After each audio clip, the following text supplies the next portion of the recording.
राधे राधे राधे, राधे श्याम श्याम श्याम राधे। हरि ओम। स्वस्ति श्री गणेशाय नमः। ओम श्री सरस्वत्यै नमः। ओम श्री वेदपुरुषाय नमः। ओम श्री मातृपेतृचरणकमलेभ्यो नमः। ओम श्री गुरुचरणकमलेभ्यो नमः। ओम समस्त कुलदेवता चरणकमलेभ्यो नमः। ओम समस्त पितृदेवता चरणकमलेभ्यो नमः। कृष्णं नारायणं वन्दे, कृष्णं वन्दे व्रजप्रियं, कृष्णं द्वैपायनं वन्दे, कृष्णं वन्दे प्रीतासुतं वासुदेवं सुता देवकं सचारुणमर्दनं देवकी परमानन्दं वन्दे कृष्णं वन्दे जगद्गुरुं। मुकुं करोति वाचालं पंगुं लंघयते गिरिं, यत्कृपातमहं वन्दे परमानन्दमाधवं। कस्तूरितिलकं ललाटपटले वक्षौ स्थूले कौस्तुभं, नासाग्रे वरमौक्तिकं करतले वेणुकरे कङ्कणं। सर्वज्ञ हरिचन्दनसुललितं कण्ठे च मुक्ताम्बली, गोपाय स्त्री परिवेष्टितो विजयते गोपालचूडामणि। वंशी विभूषितकर्णं नवनीरदाभात, पीताम्बरदारुणबिम्बफलधरोष्टा, पूर्णेन्द्रसुन्दरमुख अरविन्द्रनेत्रात्, कृष्णात्परं किमपि ततोऽहं न जाने। सच्चिदानन्दरूपायं विश्वोत्पत्तिहेतवे, त्रपत्राय विनाशायं श्रीकृष्णाय वयं नमः। जय जय श्री राधे, जय जय श्री राधे मेरी स्वामिनी, मैं राधे जो की दास। जन्म जन्म दीजियो मोहे श्री चरण को बास, जन्म जन्म दीजियो मोहे श्री वृंदावन को बास। जय जय राधारमण हरि, जय जय नवाल किशोर, जय जय गोपी चितचोर प्रभु, जय जय माखन चोर। जन्म जन्म दीजियो मोहे श्री चरण को बास, जन्म जन्म दीजियो मोहे श्री वृंदावन को बास। नारायणं नमस्कृत्यं नरं चैव नरोत्तमं, देवीं सरस्वतीं व्यासं ततो जयमुदीरये। हरे ओम श्री परमात्मने नमः। ओम गुरुर्ब्रह्मा गुरुर्विष्णु गुरुदेव महेश्वरः, गुरुर्साक्षात् परं ब्रह्म, तस्मै श्री गुरुदेव नमः। अखण्डमण्डलकारकं व्याप्तायनं चराचरं, तत्पदं दर्शितं येनं, तस्मै श्री गुरवे नमः। हरि ओम। गुरु कै चरण मेरो काशी प्रयाग, सदा चरण को बास मिलोस। गुरु कै चरण मेरो काशी प्रयाग, सदा चरण को बास मिलो। ब्रज रस को मुरली धुना त्यो, मनमा सदा मेरो गुंजिरहोस्। गुरु कै चरण मेरो काशी प्रयाग, सदा चरण को बास मिलो। गुरु कै चरण को चरण अमृतले सकल शरीर यो भिजिरहोस्। कृष्ण नामको माला जपी जपी, राधा नामको माला जपी जपी, अन्त समयमा प्राण छुटो। गुरुकै चरण मेरो काशी प्रया, सदा चरणको बास मिलोस्। प्रेमको बाती बन्न सकूं प्रभु, ज्ञानको ज्योति बलिरहोस्। भक्त हामी चरण कदासी, भक्त हामी प्रभु कदासी। कृपा दृष्टि सदै रहिरहो, गुरुकै चरण मेरो काशी प्रया, सदा चरणको बास मिलोस्। नमो भगवते वासुदेवाय। र यो स्तोत्र बलिमा एउटा महत्त्वपूर्ण स्तोत्र छन्, जुन श्री विष्णु अष्टविंशति नामम स्तोत्र भनेर यो स्तोत्र गायन गर्ने गर्यो भने सम्पूर्ण पापदेखि मुक्ति हुन्छ भनेर बताइएको छ न। अब यहाँ अर्जुनले भगवान कृष्णलाई सोध्नुहुन्छ, श्री अर्जुन वाचा किम्नु नामम सहस्राणि जपते च पुनः पुनः, यानि नामानि दिव्यानि तानि चक्षुष केशव। अर्जुन सोध्दछन्, हे भगवान केशव, मनुष्य बार बार 1000 नाम जप क्यों करते हैं, जो आपका दिव्य नाम उनका वर्णन करे भनेर यहाँ प्रश्न गर्नुभयो नि। भगवान कृष्ण भन्नुहुन्छ, श्री भगवान वाचा मत्सम कुर्मं वराम च वामनं च जनार्दनं, गोविन्दं पुण्डरीकाक्ष माधवं मधुसूदनं, पद्मनाभं शास्त्ररक्षं वनमाली हलायुधं, गोवर्धनं हरिकेशव वैकुण्ठं पुरुषोत्तमं, विश्वरूपं वासुदेवं रामनारायणं हरिं, दामोदरं श्रीधरं च वेदांगं गणरोध्वजं, अनन्तकृष्ण गोपालं जपते नास्ति पातकं, गावं कोटिप्रदनस्य अश्वमेधस्य च, कन्यादानं शास्त्रणं फलं प्राप्नोति मानव, अमावास्या वा पूर्णिमास्याम् एकदशं तथैव च, सन्ध्याकाले स्मरे नित्यं प्रातःकाले तथैव च, मध्याह्ने च जपे नित्यं सर्वै पाप प्रमोच्यते। भगवान भन्नुहुन्छ, हे अर्जुन, यी 28 वटा नाम छन् है, जम्मा 28 वटा नाम जप गर्यो भने 1000 नाम जप गरेको फल प्राप्त गर्छ भने। यहाँ भन्नुहुन्छ, यी नाम जप गर्ने पुरुषका भित्र पाप नै रहते, उसले 1 करोड गौदान गरेको फल प्राप्त गर्दछन् भने 100 अश्वमेध यज्ञ र 1000 कन्या दान गरेको फल, यी तीनटै चिज गरेको फल प्राप्त गर्दछन्। यो स्तोत्र गायन गर्नाले 100 अश्वमेध यज्ञ र 1000 कन्या दान गरेको फल प्राप्त गर्दछन्। पूर्णिमा तथा एकादशी तिथिको नभा प्रतिदिन स्वयं भनेको बेलुका, प्रात भनेको बिहान, मध्याह्न भनेको दिउँसो, यिन नामको सम्पूर्ण जप गर्यो भने सम्पूर्ण पापदेखि मुक्ति हुन्छ भनेर यहाँ भगवानले अर्जुनलाई बताउनु भयो। नमो भगवते वासुदेवाय। श्री कृष्ण गोविंद रे मुरारे, हरे ओम। सरस्वती मया दृष्टा वीणा पुस्तकधारिणी, हंस वाहनं समायुक्तं विद्यादानं करोतु मे। प्रथम भारती नाम च, द्वितीयं च सरस्वती, तृतीयं शारदा देवी, चतुर्था हंसवाहिनी, पंचमं चैव कौमारी, षष्ठमं भागेश्वरी, तथा सप्तमं चैव कौमारी, चाष्टमं वरदायिनी, नवमं बुद्धिधात्री, दशमं ब्रह्मचारिणी, एकादशं चंद्रघंटा, द्वादशो भुवनेश्वरी, द्वादशैतानि नमामि त्रिसन्ध्यं यः पठेनेर, जिहाग्रे वसते तस्य ब्रह्मरूपं सरस्वती। ओम नमो भगवते वासुदेवाय। श्री कृष्ण गोविंद। कृष्ण गोविंद हरे मुरारी, हे नाथ नारायण वासुदेवं, हे नाथ नारायण वासुदेवं, हे नाथ नारायण वासुदेवं।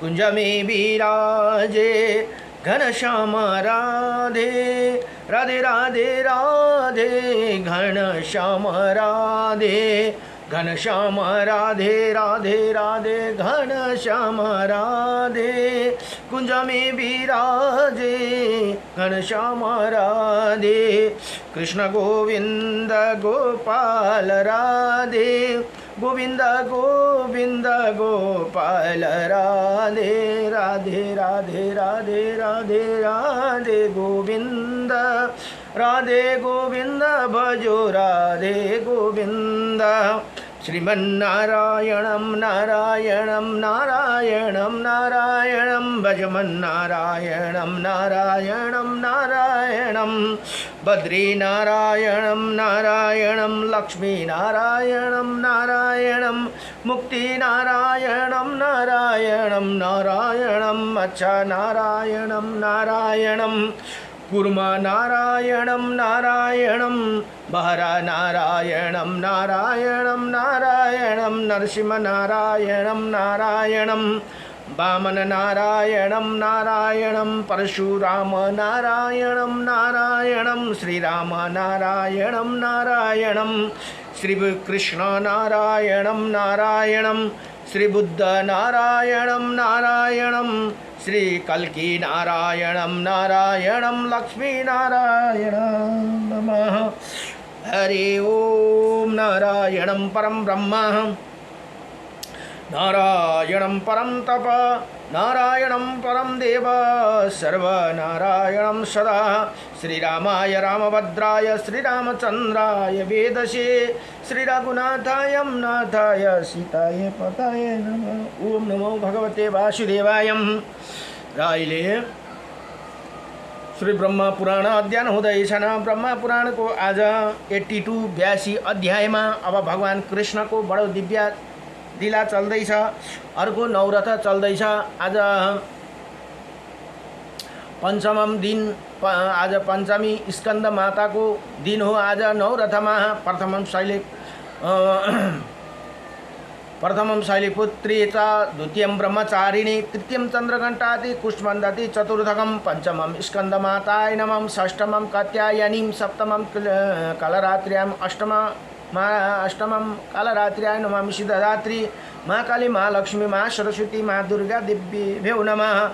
ओम जयंती मंगला काली भद्रकाली कपालिनी दुर्गा क्षमा शिवा धात्री स्वाहा स्वदा नमस्तुते। ओम त्र्यंबकं यजामहे सुगंधिं पुष्टिवर्धनम् उर्वारुकमिव वन्दनं मृत्युर्मुक्षयमामृतात्। ओम शाम्ब सदा शिवाय नमः। ओम उमा महेश्वराय भ्यो नमः। भवानी शंकरो वंदे श्रद्धा विश्वास रूपेण नमो भगवती वासुदेवाय नमः। र अब यहाँ व्यासजी भन्नुहुन्छ अरू ऋषिमुनिहरूले प्रश्न गर्नुहुन्छ भने व्यासजीले उत्तर दिनुहुन्छ। यहाँ भन्नुहुन्छ अब नरकासुरके भगवान कृष्णको लीला। अब आज भगवान कृष्णले नरकासुरलाई हिजो वध गर्नुभयो भने नरकासुरलाई मारेपछि उसले 16,100 कन्यालाई त्यहाँ बन्दी बनाएर आए। ती कन्याले भगवानलाई अब स्वीकार गर्ने र उषाका साथ अनिरुद्रके विवाहका वर्णन भनेर यहाँ बताउनुहुन्छ। व्यासजी भन्नु नरकासुरके सेवनको जो हाथी घोड़े धन रत्न तथा रत्न स्त्रियों के द्वार में द्वारका में पहुँचाया था, वही सब श्री कृष्ण ने ले लिया। सुबह मुहूर्त आने पर जनार्दन ने नरकासुर के महल से लाई हुई समस्त कन्याओं के साथ विवाह किया। एक ही समय गोविंद ने अनेकों रूप धारण करके उनका सब स्वधर्म के अनुसार विधि पूर्वक प्राणीगण किया। अच्छा, अर्को कुरा यहाँ एउटा महत्त्वपूर्ण है। भगवानले यहाँ के गर्नु त भयो त भन्दा 16,100 कन्यालाई विवाह गर्नुभयो, तर 16,108लाई स्वरूप बनाउनु भयो अरे। किनभने त्यो सामर्थ्य भगवानकोमा थियो र मात्रै भगवानले त्यो गर्नुभयो। किनभने ती 16,100 कन्यालाई आश्रय दिएको नि त। ऊ अब कन्या केटी अर्काको घरमा गएर दिनौँ बसेपछि त घरमा समाजले स्वीकार्दैन, घरमा उसलाई स्वीकार्दैन। हामी कहाँ जाउँ, हामी कहाँ गएर आत्महत्या गरौँ भन्दा भगवानले स्वीकार गर्नुभएको। तर भगवानले स्वीकार गरेर त्यति नै रूप धारण गर्नुभयो। हामीले चाहिँ लाछना लाउँछौँ है, नबुझिकन यो सामर्थ्य हुन तपाईलाई गर्नुहोस् न। तपाईले 2टा 5वटा 10वटा जति गर्दा पनि हुन्छ, तर त्यति नै स्वरूप बनाउने तपाईकोमा क्षमता हुनु पर्यो। अनि मात्रै भगवानलाई त्यो यतिवटा बिहा गर्यो उतिवटा बिहा गर्यो भनेर भन्नु सुहाउँछ। होइन भनेदेखि भगवान त भगवान हुनुहुन्छ स्वयं, किनभने श्रीकृष्ण त स्वयं भगवान हुनुहुन्थ्यो, उहाँले लीला गर्नुभयो भले, तर लीला गरेको अनुसारले सबै कन्याकोमा एक एकवटा रूप धारण गरेर यहाँ भगवानले 16,100 नै महल बनाएर अलग अलग राखेर अलग अलग रूप धारण गरेर उहाँले जीविका चलाउनु भयो भन्ने कथामा यहाँ बताउनु भयो। र यहाँ समय श्री गोविन्द ने अनेकौं रूप धारण गरे, भनेको जतिवटा स्त्रीहरू हुनुहुन्थ्यो, माताहरू हुनुहुन्थ्यो, त्यति नै रूप धारण गरेर उसी सबका स्वधर्म के अनुसार विधिपूर्वक प्राणी ग्रहण किया। अब 16,100 ने 8 त पहिले बिहा गरिसक्नु भएको थियो, त्यति नै रूप बनाएर भगवानले उनीहरूसँग पानी ग्रहण गर्नुभयो। उनीहरूको 16,100 स्त्रियाँ थी, अतः भगवान मधुसूदन ने भी उतने ही रूप धारण किए। ये प्रत्येक कन्या एक समझती थी कि भगवान मेरा, श्री कृष्ण केवल मेरा ही पानी ग्रहण किया है। सबैले सम्झिन्थेन अरे भगवान त मेरै हुनुहुन्छ, आहा उसको घरमा छैन, मेरै घरमा बस्नु भएको छ। अर्कोले पनि सोच्थिन् भगवान मसँगै बस्नु भएको छ, मसँगै विवाह गर्नुभयो भनेर यस्तो खालको सम्झिन्थिन् अरे। यहाँ भन्नुहुन्छ समझती थी भगवान श्री कृष्ण केवल मेरा ही पानी ग्रहण किया। जगत की सृष्टि करने वाला विश्व रूपधारी श्री हरि ने रात्रि के समय उन्हें सभी स्त्रियों को महल में निवास कराते थे। श्री हरि रुक्मिणी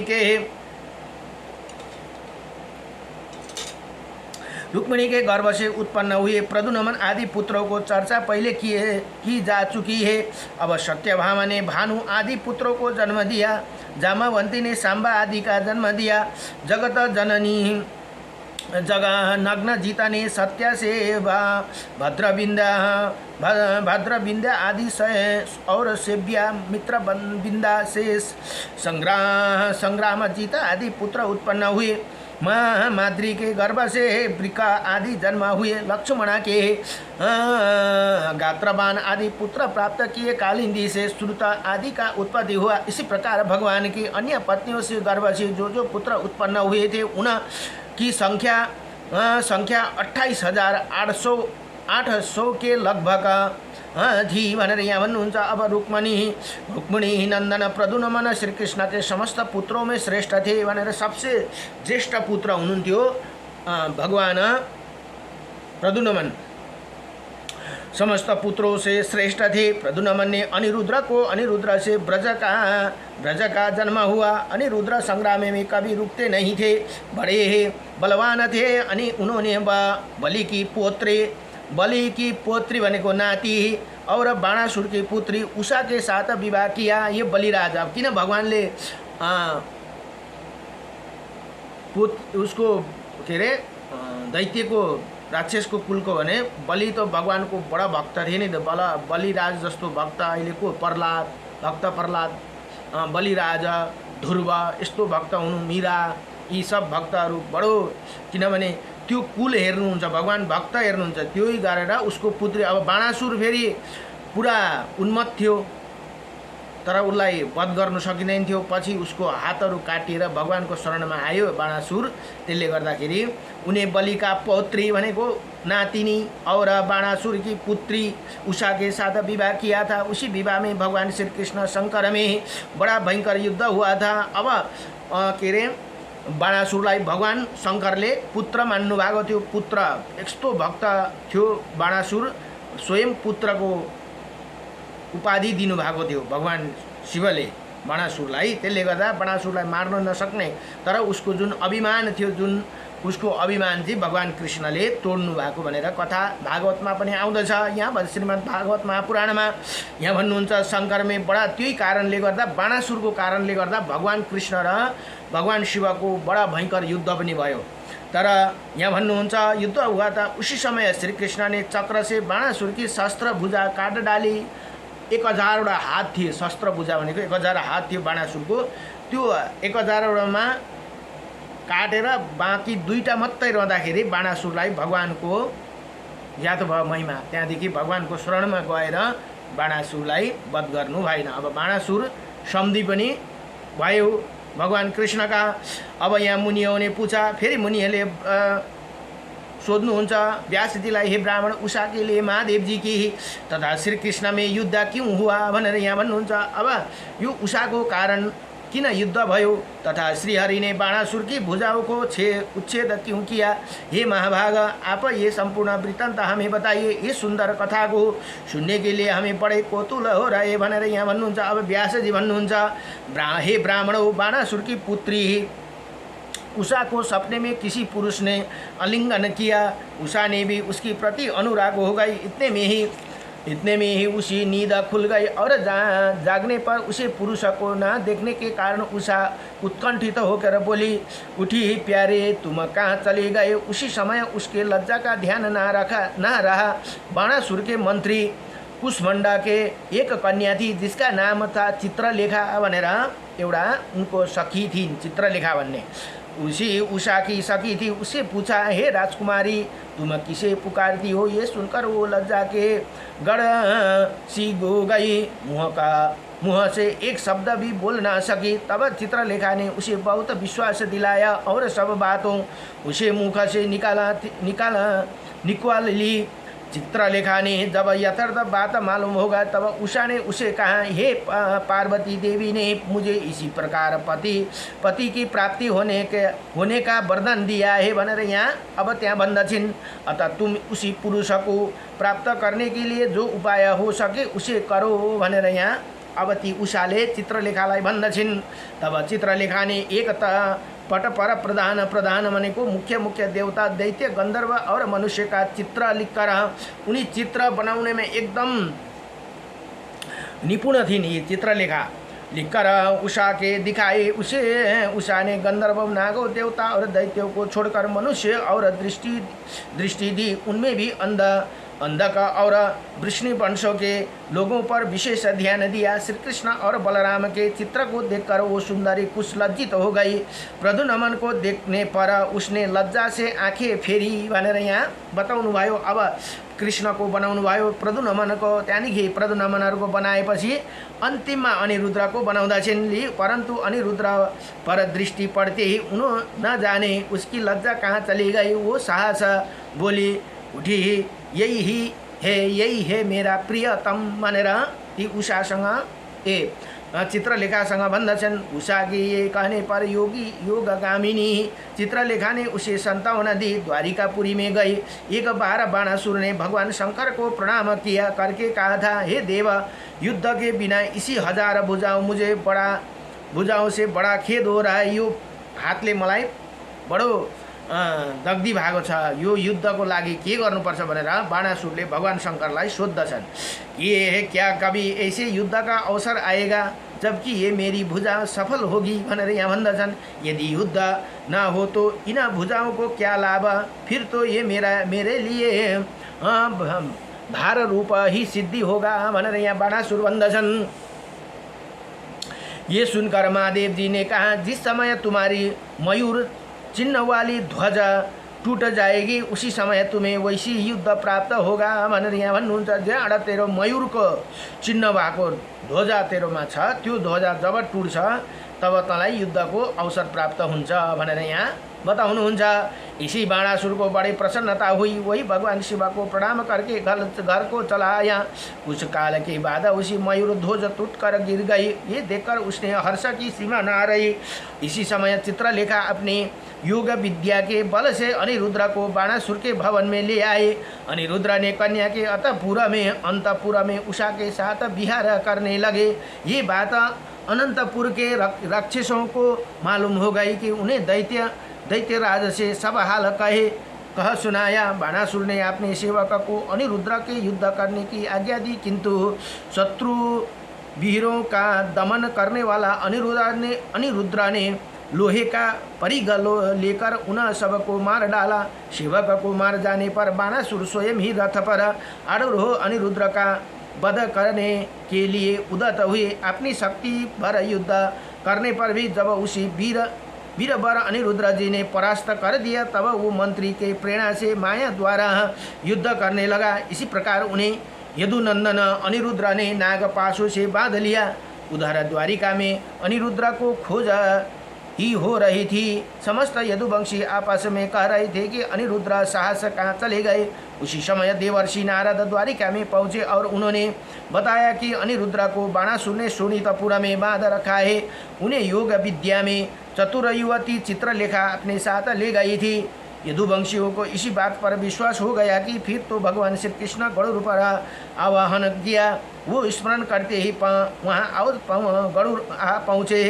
भगवान श्री कृष्ण बलराम और प्रद्युम्न ने साथ गरुड़ पर आरूढ़ हो बाणासुर के नगर में गए। पुरी में प्रवेश करते ही समय महाबली प्रथम को साथ उनका युद्ध हुआ। श्रीहरि उनका सब संहार करके बाणासुर के भवन के निकट गए।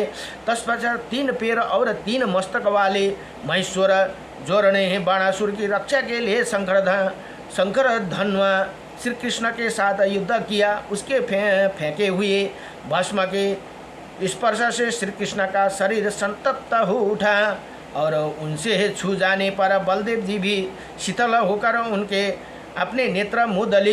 इसी प्रकार श्री कृष्ण के साथ युद्ध करते हुए महेश्वर जोर शीघ्र ही वैष्णव जोरों से आक्रमण किया और उसको भगवान ने शरीर से बाहर निकाल दिया। उसी समय भगवान नारायण की भुजाओं की आघात से महेश्वर जोरों को बड़ी पीड़ा हुई। ये व्याकुल हो उठा। उसी देखकर पितामह ब्रह्मा जी ने आकर कहा, हे भगवान, इसे क्षमा कीजिए। भगवान बोले, अच्छा, मैंने क्षमा कर दिया। ये कहकर उन्होंने वैष्णव जोरों को अपने ही लीन कर लिया। तब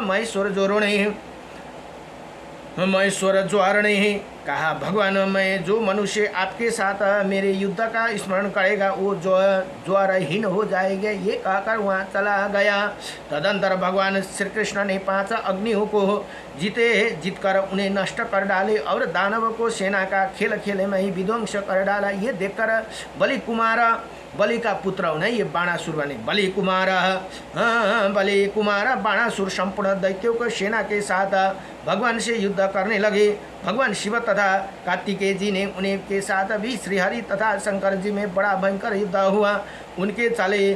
उनके चलाए हुए नाना प्रकार के अस्त्र शस्त्र मारने से पीड़ित हो समस्त लोग क्षुब्ध हो उठे। उसी महायुद्ध के होते हुए देवताओं ने समझ निश्चय समस्त संसार के लिए प्रलय कालीन आ गई। तब भगवान श्री कृष्ण ने जाम्भुण अस्त्र के द्वारा शंकर जी को स्तंभ कर दिया। वो ये युद्ध छोड़कर जमाई लेने लगे और यहाँ देखा दैत्य और प्रथम गण चारों दिशाओं भाग गए। भगवान शंकर जम्बा से विवश हो रथ के पीछे भाग में बैठे गए। उसी समय वो अनायास ही सब कुछ करने वाला श्री कृष्ण का साथ युद्ध न कर सके। गरुड़ ने कार्तिकेय की भुजाओं की छत विछत कर दिए। प्रद्युम्न ने अपने अस्त्र शस्त्रों से उन्हें पीड़ित कर दिया। श्री कृष्ण के हुंकार से उनकी शक्ति नष्ट हो गई, अतः उस युद्ध में भाग गए। इसी प्रकार महादेव जी का जमाई लेने लगे। दैत्य सेना नष्ट हो गई। कार्तिकेय जी परास्त हो गए और प्रथम में रुद्र गणों का संहार हो गया था। तथा तब श्री कृष्ण प्रद्युम्न और बलराम जी साथ युद्ध करने के लिए एक विशाल रथ पर आरूढ़ हो बाणासुर वहाँ आया। साक्षात नंदीश्वर सारथी बनकर उसके घोड़े के बागडोर संभाल रहे हुए थे।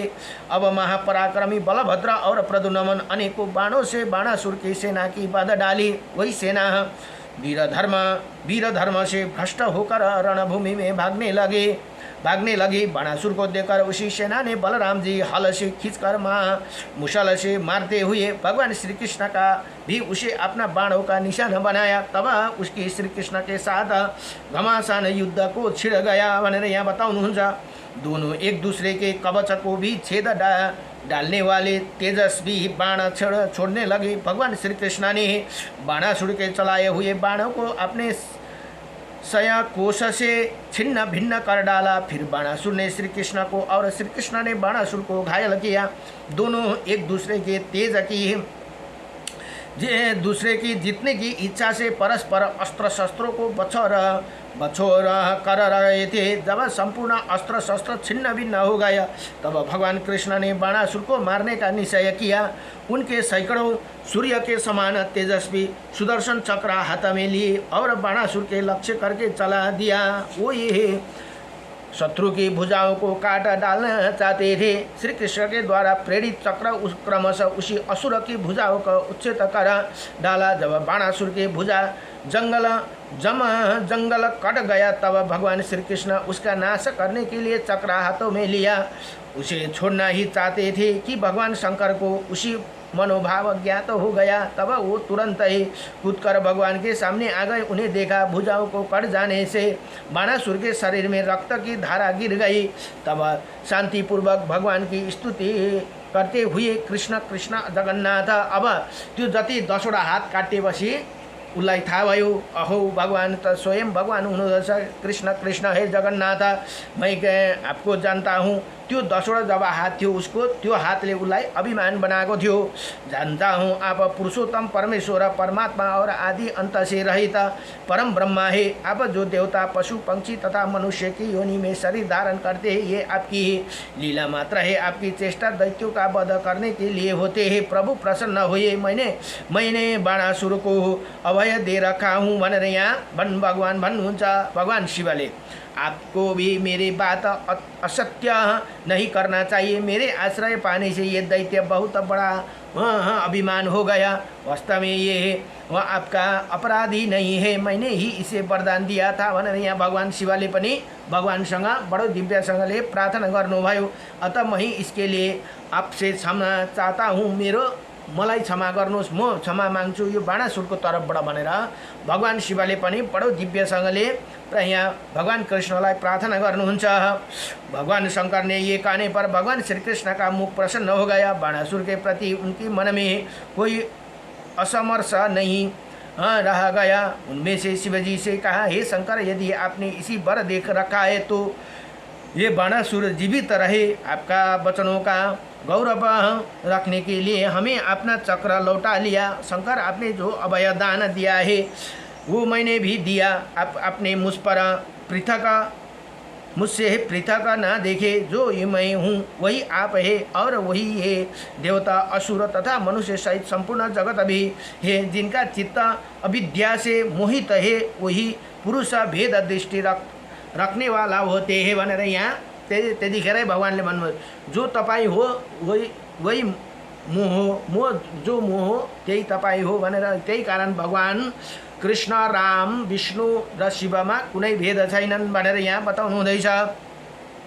जसले त्यो जो अविद्या भनेको जो मूर्ख छ, पटमूर्ख पढेको छैन, त्यसले मात्रै भेद दृष्टि राख्नेवाला होते हैं, बाँकी विद्वानले भेद दृष्टि गर्नु हुँदैन।